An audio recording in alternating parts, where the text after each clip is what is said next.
Maratha OBC समाजापाठोपाठ आता नाभिक समाजाचं आंदोलन आहे। संत सेनानी महाराज केशशिल्पी महामंडळासाठी नाभिक समाज आक्रमक झालाय। राज्यातील नाभिक समाजाचं सरकार विरुद्ध महाधरणं आंदोलन आहे। महामंडळ कार्यान्वित करून 1000 कोटींच्या निधीची मागणी होतीये।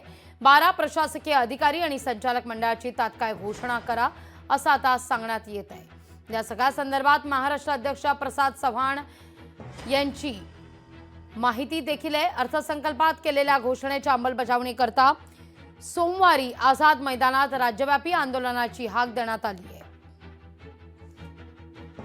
नाभिक समाजाच्या मागण्यांसंदर्भात सलून आणि ब्युटी पार्लर असोसिएशनचे मुंबई अध्यक्ष तुषार चव्हाण यांच्यासोबत संवाद साधलाय आमचे प्रतिनिधी चेतन ननावरे यांनी। वेगवेगळे प्रश्न आहेत नाभिक समाजाचे, ते अद्याप प्रलंबित आहेत आणि म्हणूनच आता राज्यातील सर्व नाभिक समाजातील जे कार्यकर्ते आहेत, नागरिक आहेत, त्यांच्यामध्ये संतापाची भावना आहे आणि हीच भावना व्यक्त करण्यासाठी सोमवारी महाधरणं आंदोलनाची हाक समाजाने दिलेली आहे। आपल्या सोबत या आंदोलनाला पाठिंबा देणाऱ्या सलून ब्युटी पार्लर असोसिएशनचे मुंबईचे अध्यक्ष तुषार चव्हाण आहेत। सर, काय सांगाल, नेमकी तुमची मागणी काय आहे?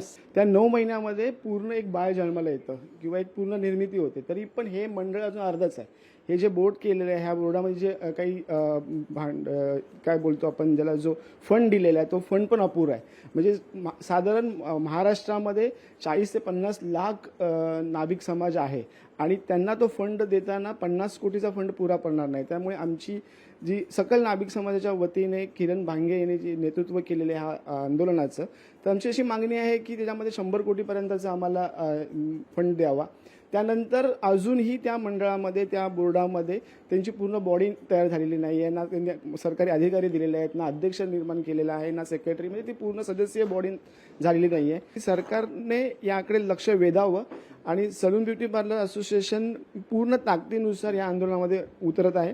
मुंबईमध्ये 30 सप्टेंबरला आझाद मैदानामध्ये जे आंदोलन होणार आहे, मुंबई जिल्हा अध्यक्ष तुषार चव्हाण या नात्याने मी मुंबईतील सर्व नाभिक समाज, नाभिक व्यवसायी आणि जे कारागीर आहेत त्यांना मी विनंती करतो की आपल्या आणि आपल्या भावी येणाऱ्या पिढीच्या उज्ज्वल भविष्यासाठी तरी आपल्याला या आंदोलनामध्ये सहभागी व्हायचं आहे आणि सहभागी होऊन हे आंदोलन सरकारला लक्ष वेधून द्यायचं आहे की आमच्याही मागण्या आहेत। एकूणच आता सरकारच्या बाजूने ते ग्राहकांच्या कानात काही माहिती सांगतात की सरकार विरोधात सांगतायत, हे येत्या काळामध्ये स्पष्ट होईल। त्यामुळे सरकार सोमवारी होणाऱ्या महाधरणी आंदोलनाची दखल कितपत घेत आहे हे पाहणं महत्त्वाचं असेल। कॅमेरामन निकेश पोरेसह मी चेतन ननावरे, मुंबई। लोकशाही मराठी ऐका, पहा, जागरूक रहा।